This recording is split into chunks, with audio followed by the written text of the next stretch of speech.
సీతమ్మ గారు 1841లో మన ఆంధ్రప్రదేశ్ మండపేటలో జన్మించారు. తండ్రి ఆస్తులను కాకుండా ఆశయాలను వారసత్వంగా తీసుకుని ఆకలిగా వచ్చిన వాళ్లకు లేదనకుండా అన్నం పెట్టడం మొదలు పెట్టారు. ఒకే అభిరుచి కలిగిన ఇద్దరు దంపతులు కలిశారు. కులము, మతము, ప్రాంతము, భాష, వర్ణము తేడా లేకుండా నిత్యాన్నదానాన్ని నిర్వహించారు. ఆకలిగా ఉన్న వాళ్ళ కడుపు నిండుతా ఉంది, కానీ వారసత్వంగా వచ్చిన ఆస్తి మొత్తం కరిగిపోయింది.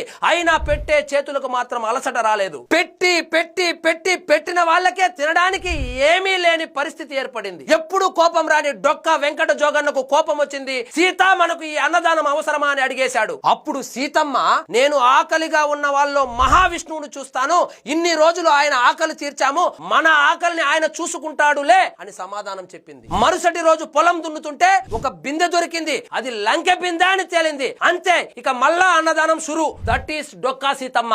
అలాంటి మహాతల్లిని ఈ తరానికి పరిచయం చేసిన పవన్ కళ్యాణ్ కు, ఆమె పేరు మీద పిల్లలకు మిడ్ డే మీల్స్ పెడుతున్న కూటమి ప్రభుత్వానికి నేను సెల్యూట్ కొడతా. మీరు ఒక లైక్ కొట్టండి.